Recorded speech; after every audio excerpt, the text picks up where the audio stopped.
do nosso Deus nos alcance, nessa nova manhã que Ele nos concede, para juntos estudarmos a sua palavra.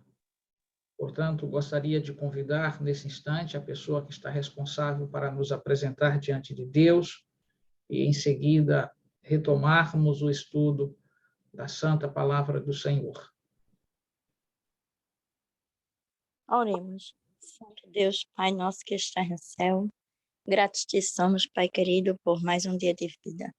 Diante de Ti nos apresentamos, para que o Senhor nos tome em suas mãos, nos encha com o poder do Espírito Santo, nos dando sabedoria e discernimento. Que apresentamos o pastor José Cícero, para que o Senhor também o tome em suas mãos, com a porção dobrada do Espírito Santo, para que ele possa continuar nos dando a orientação para crescermos em espírito e em verdade. Perdoa nosso pecado, tem misericórdia de nós, fica conosco, te pedimos e te suplicamos em nome de Jesus. Amém. Amém, Senhor. Amém. Muito bem, meus queridos irmãos, eu gostaria nesse momento de tentar recapitular o que nós fizemos ontem em relação às circunstâncias peculiares ali do local onde Jesus passou sua infância, parte, portanto, de sua vida registrada naquele lugar chamado Nazaré. E para isto, eu gostaria de ver se a gente poderia compartilhar para você algumas informações nesse sentido. E eu gostaria de ver se a gente tem condições de apresentar isso aqui. Então, eu espero que esteja aí em tela, e se a gente, portanto, aí poderia atentar para esta particularidade. Não abriu, pastor. Eu não sei o que está acontecendo. Agora aparece a foto Nazaré. Pois é, mas na hora de compartilhar para a tela cheia não está aparecendo, né?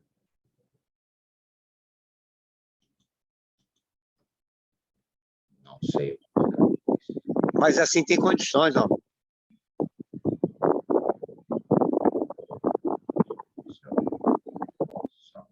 Deixa eu ver se eu consigo aqui, ver se vai.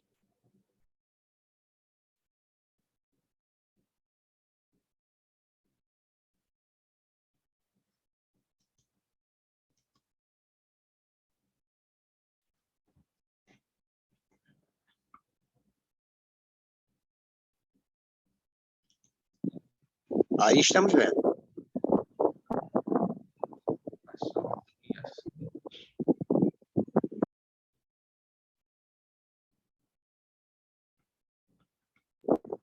Não.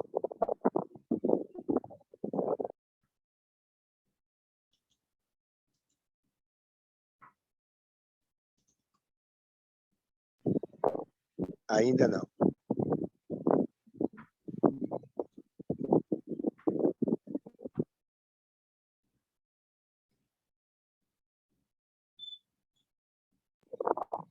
Assim estamos vendo. Também. Aí.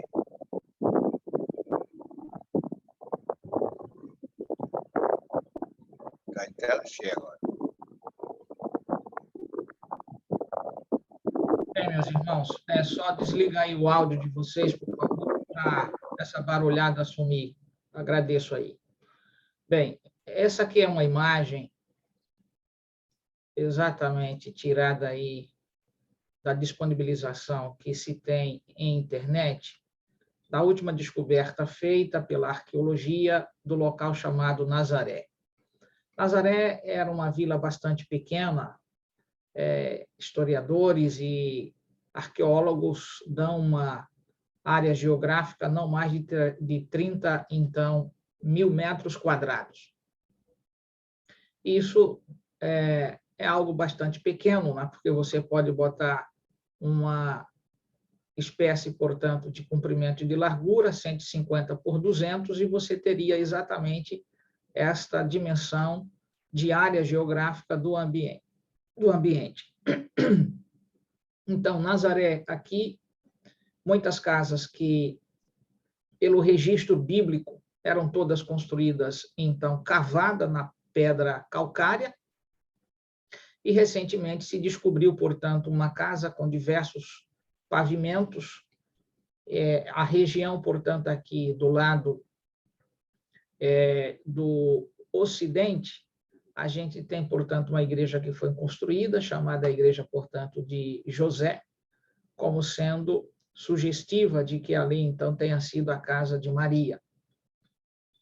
Então, na verdade, esta imagem aí, ela é também sugestiva? Não. Esta, na verdade, é uma foto tirada das situações de fato do que foi encontrado. Então, todos os utensílios, como você vê, são todos, então, em pedra, o que implica dizer que não se utilizava, como no caso, portanto, do Egito, o betume, né, o barro.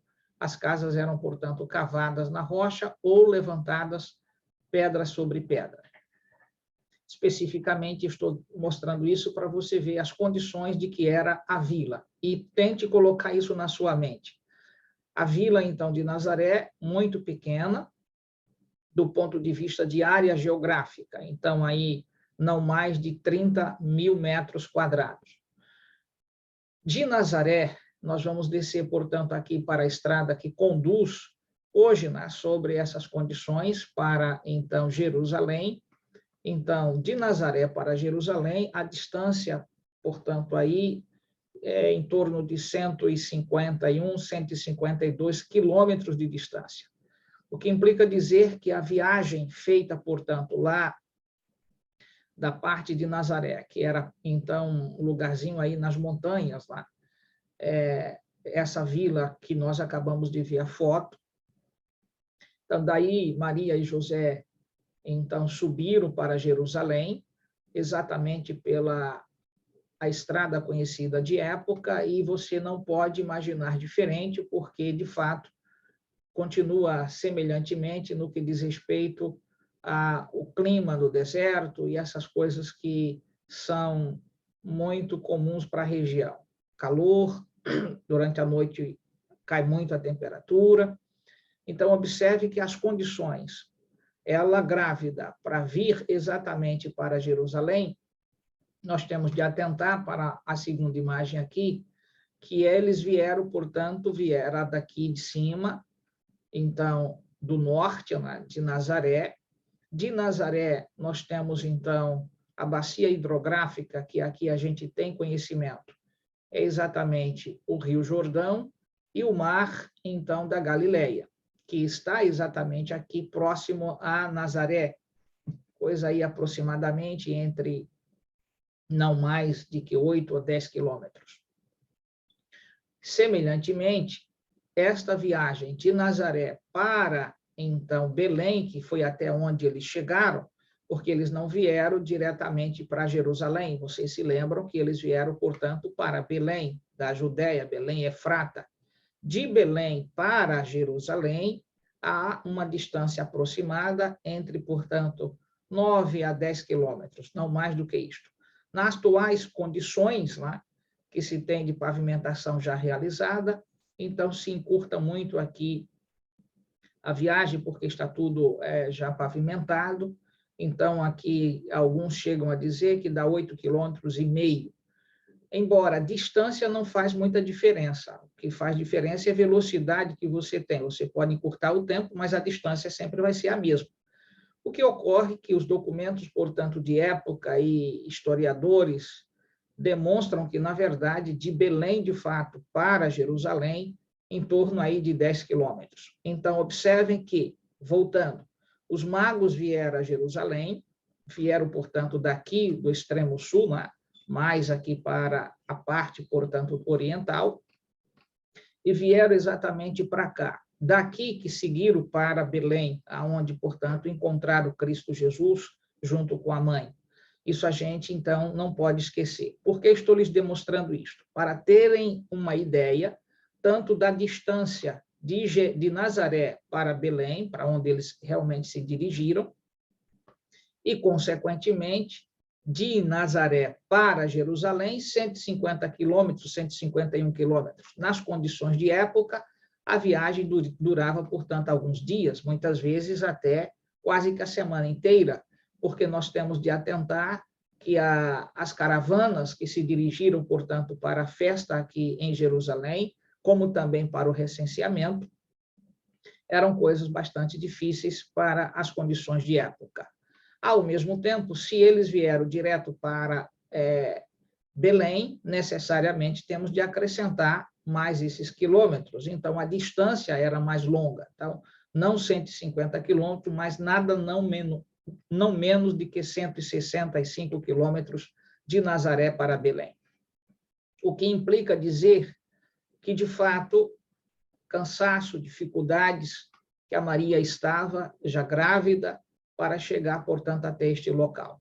Isto eu precisava que você atentasse. Agora, alguns textos que eu gostaria, portanto, aqui de te apresentar. Vou diminuir aqui o tamanho do slide para que você possa ver comigo as informações que Ellen White trata sobre esse período da infância de Jesus. Ela diz o seguinte: o menino Jesus não se instruía nas escolas das sinagogas. O que isso significa? Que Cristo não tinha ido à escola. Não tinha ido, portanto, às sinagogas de época para aprender a ler ou escrever. Mas ela, então, informa que a mãe, né, de Jesus, Maria, foi seu primeiro mestre humano. Dos lábios dela e dos rolos dos profetas, aprendeu as coisas celestiais. As próprias palavras por ele ditas a Moisés para Israel eram-lhe agora ensinadas aos joelhos de sua mãe, ou seja, no colo, lá, sentado, ou então ali ao lado de Maria. Avançando na leitura, ao avançar da infância para a juventude, veja como ela usa a expressão, ou seja, a fase etária da infância para a juventude, não procurou as escolas dos rabis, implica dizer que, de fato, ele não esteve em nenhuma escola de época, nenhum mestre, portanto, ali, rabinos, ou então doutores da lei, formaram, portanto, a mente de Cristo Jesus em relação às verdades que se encontravam nos textos sagrados, na Torá, e então verdades ali as quais, como já aqui nos debruçamos, que o próprio Moisés havia recebido das orientações de Deus acerca da história do Gênesis, a questão que ele mesmo participara em parte da questão ali do Êxodo, as leis registradas ali no livro, portanto, de Levítico, números que registram o período especificamente ali de que estão no deserto, e, por fim, o livro de Deuteronômio, onde se tem, portanto, diversas outras, então, normas e regras que ali são expostas. Então, isto aqui fica bastante enfático, de que, desde a infância à juventude, Jesus nunca esteve, portanto, nas escolas dos rabis para deles aprender coisa alguma. Não necessitava de educação obtida de tais fontes, pois Deus lhe servia de instrutor.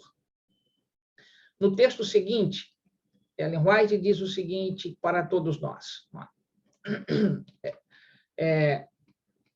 aquele que fizera todas as coisas, estudou as lições que sua própria mão escrevera na terra e no mar e no céu. Desviado dos profanos métodos do mundo, adquiriu da natureza acumulados conhecimentos científicos, estudava a vida das plantas e dos animais, bem como a dos homens. Desde a mais tenra idade, possuía-o um único desígnio. Vivia para beneficiar os outros. Para isso, encontrava recursos na natureza, novas ideias e meios e modos brotavam-lhe da mente ao estudar a vida das plantas e dos animais. Então, observe que, a partir do momento da tenra idade, que aprendera junto ali com as lições vindas de sua própria mãe, de Maria, que recebera a orientação de Deus de como cuidar da criança. Cristo não esteve, portanto, nas escolas dos rabis. Esta é a surpresa que nós encontramos lá em Lucas, quando se registra o momento ali na idade dos 12 anos, que então os rabis se questionam, como sabes, portanto, tanto, né, se não viestes às escolas, como que se, na verdade, a verdade estivesse só reservada para eles. E aí fica evidente que a surpresa é porque, de fato, evidencia-se, como já dissera, de que ele não esteve nas escolas dos rabis. Um outro texto de Ellen White, que também é muito útil neste momento para recapitularmos o que vimos ontem, tem a ver com essa expressão usada aqui por Ellen White. Com profunda solicitude, observava a mãe de Jesus o desenvolvimento das faculdades da criança e contemplava o cunho de perfeição em seu caráter. Era com deleite que procurava animar aquele espírito inteligente. E observem, esta é a expressão que eu gostaria que você atentasse, de fácil apreensão. Ou seja, na idade tenra, na infância, Cristo tinha, portanto, uma disposição de aprendizado muito aguçada, e isso levava, portanto, a facilitar a apreensão das verdades. E aí, agora, vejam o instrutor, né? Observe aqui o que é dito. Por meio do Espírito Santo, recebia a sabedoria para cooperar com os instrumentos celestiais no desenvolvimento dessa criança que só tinha a Deus por pai. Quem recebia essa instrução? Maria. Maria que recebia a instrução, portanto, do Espírito de Deus e então, aqui, veja a expressão, pelos instrumentos celestiais. Essa expressão é uma referência à visita angelical, que sempre tivera, portanto, para orientar a Maria de como deveria fazer com a criança.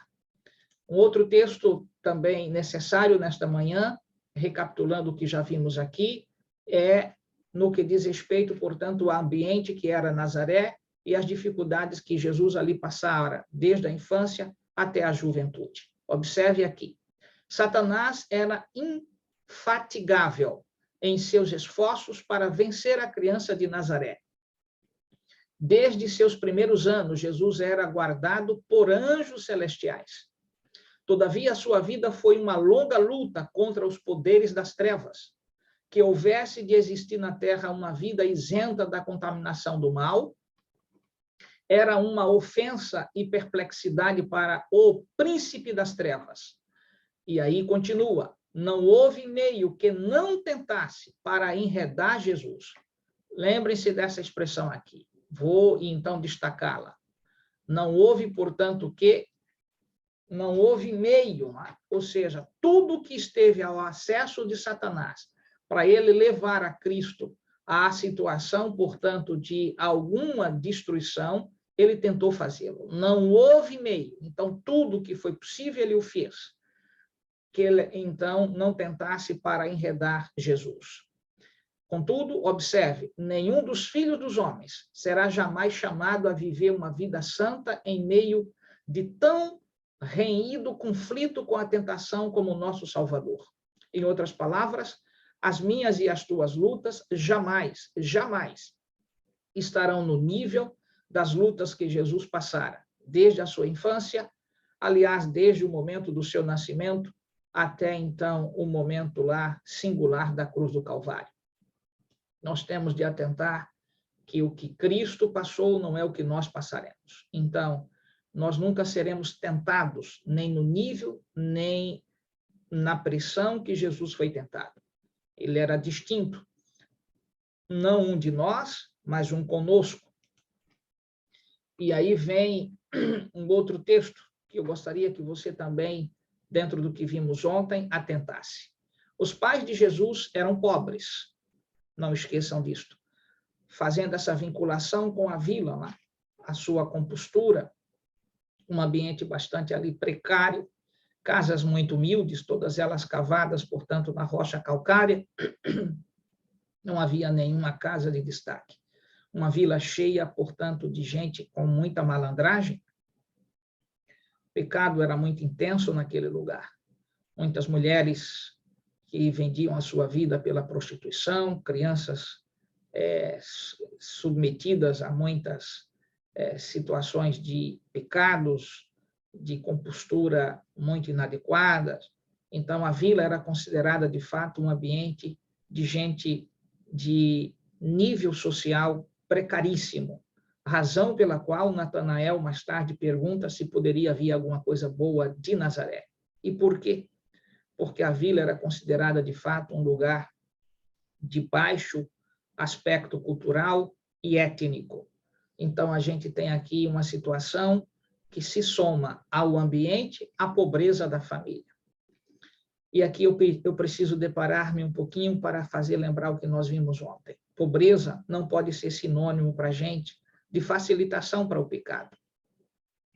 Mas a gente tem de lembrar que a forma como Jesus viveu, forma como onde ele nasceu e a sua infância deveria despertar em nós termos um pouco mais de gratidão pelo que temos, pela casa que nos acolhe, pela veste que cobre o nosso corpo, pelo alimento que chega à nossa casa.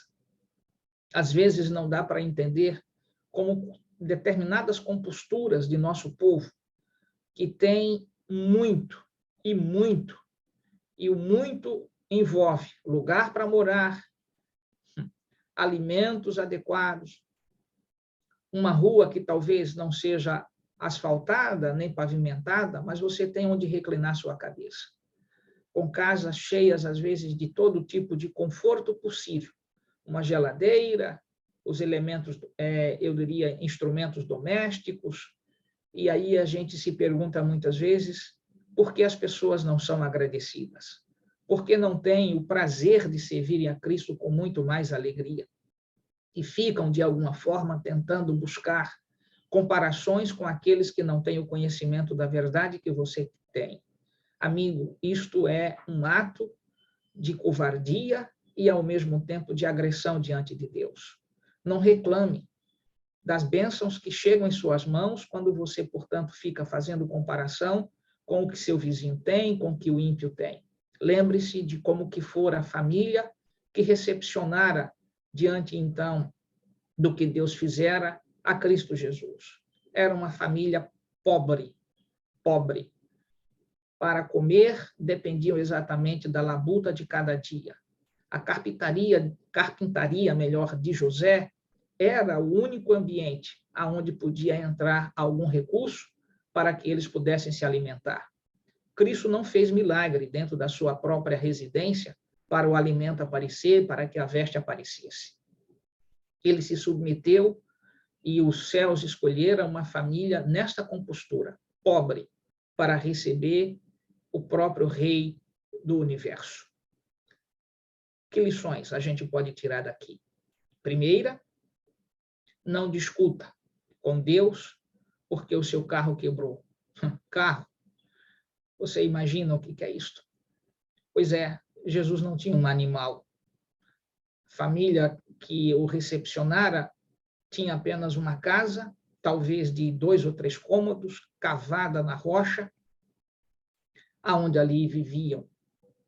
Vida simples e humilde. Mas isso não fizera com que Maria e José reclamassem, esperneassem, em razão de não ter tanto o que muitos temos nos dias de hoje. Sejamos mais agradecidos a Deus. Porque você e eu devemos lembrar que nossa pátria não é esta terra. Nós não temos a terra como sendo o nosso lar comum.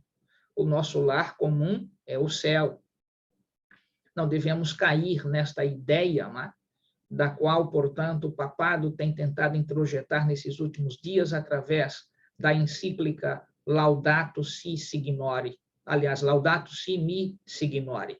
Nós temos de nos lembrar que Deus requer que nossos olhos estejam para o céu, porque nossa moradia não é terra. Então, seja mais agradecido. É o que eu reclamo a você nesta manhã. Ele era pobre e dependente de sua tarefa diária. Para comer, dependia do trabalho. Ele estava familiarizado com a pobreza, a abnegação, as privações. Ele passou privações.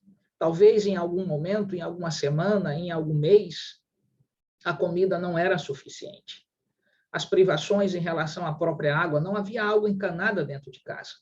era preciso descer a alguma fonte para buscar água. Privações do conforto, talvez, de olhar para tantas outras famílias e aí, então, ver como tantos outros possuíam certas coisas. Mas Jesus nunca se permitiu, então, reclamar. E por que não? Porque ele deixou seu palácio e veio como homem de dores para esta terra, como homem de dor para esta terra. Não obstante, nós estamos, às vezes, reclamando porque o gás faltou. Mas na casa de Cristo Jesus não havia gás encanado. Eram garranchos de madeira que eram utilizados para fazer o fogo. E você acha que você não tem nada? Reitero, meu querido amigo e irmão, seja mais agradecido. E nesses agradecimentos, aprendamos a permanecermos fiéis na devolução daquilo que pertence a Deus.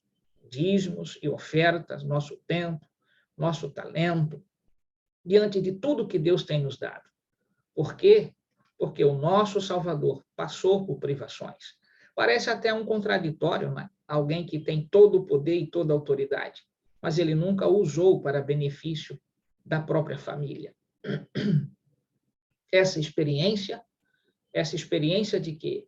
Da pobreza, da abnegação, das privações, com quem ele estava familiarizado, serviu-lhe de salvaguarda. Em sua laboriosa vida, não havia momentos ociosos para convidar a tentação. Nenhuma hora vaga abria a porta às companhias corruptoras.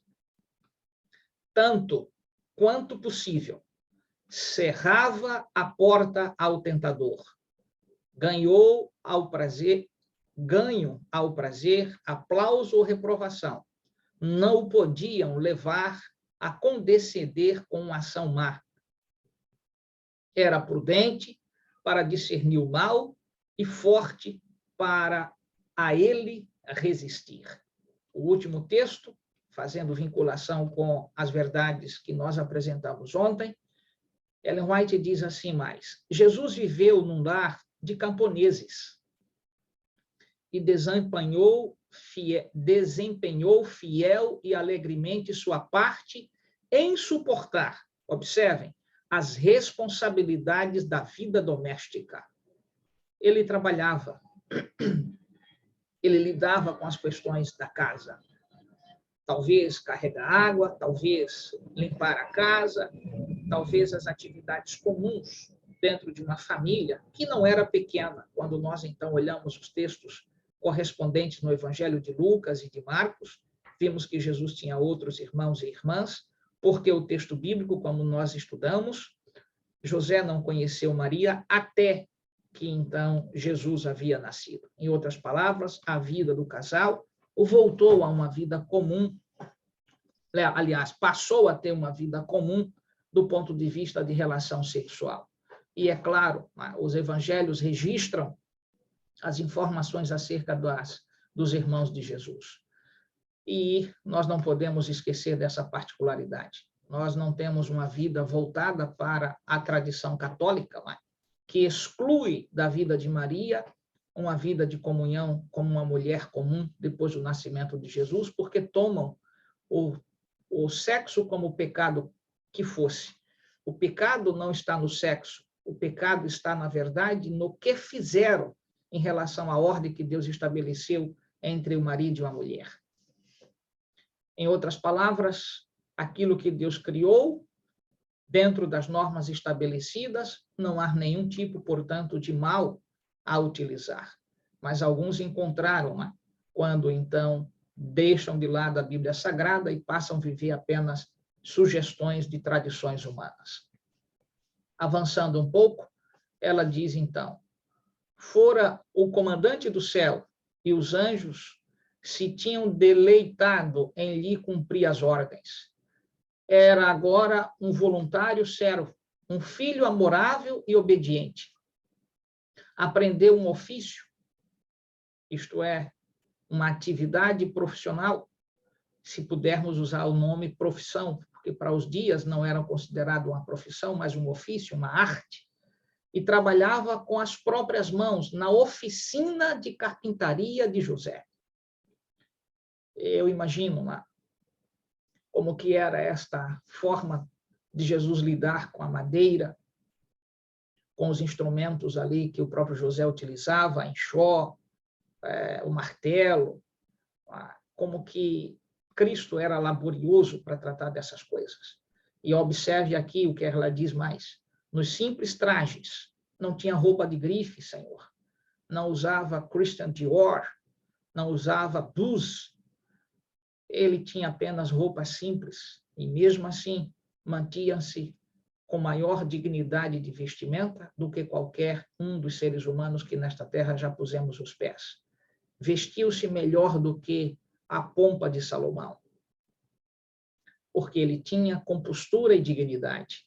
Nos simples trajes de operário comum, caminhava pelas ruas da pequenina cidade, indo e voltando em seu humilde labor. É interessantíssimo essa singularidade que Ellen White põe aqui, não?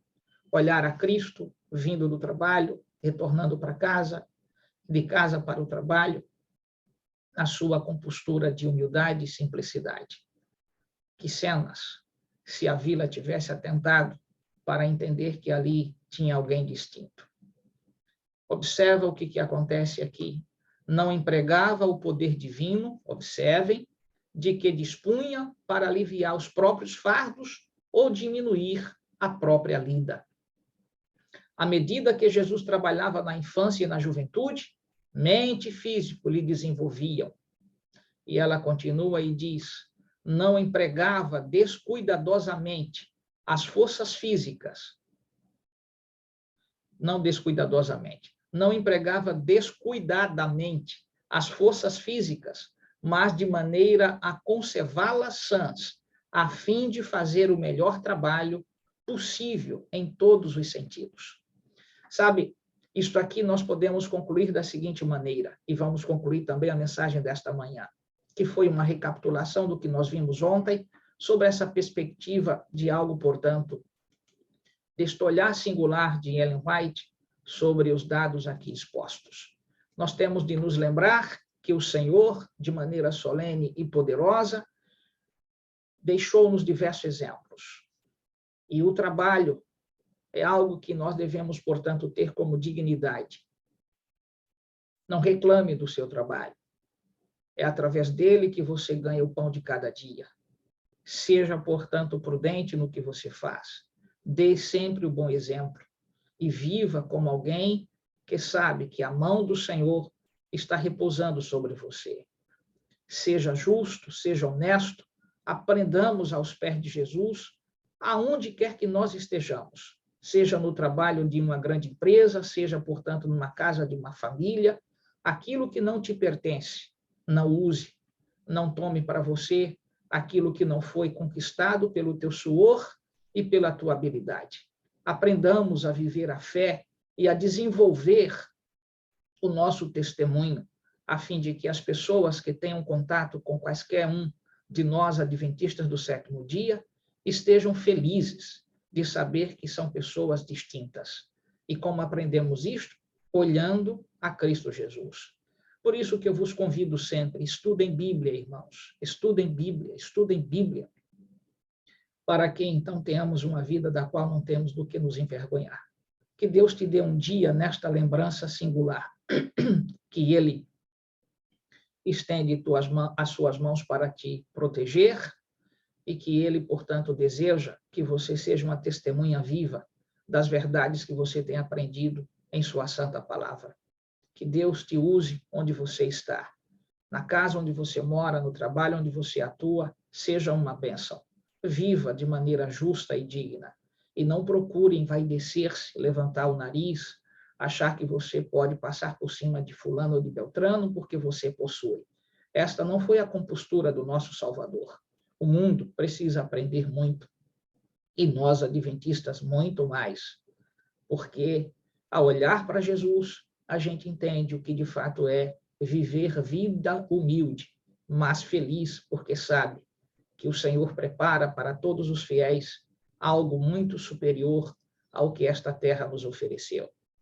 Tenha alegria pelo pão que chega à sua mesa. Tenha alegria pela veste que cobre o seu corpo. Agradeça a Deus por todas as bênçãos recebidas.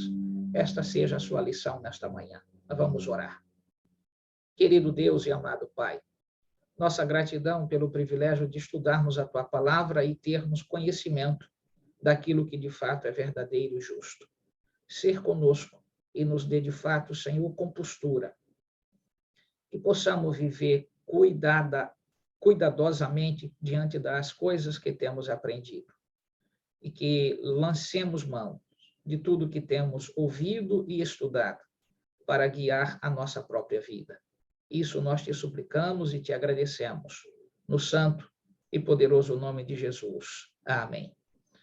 A todos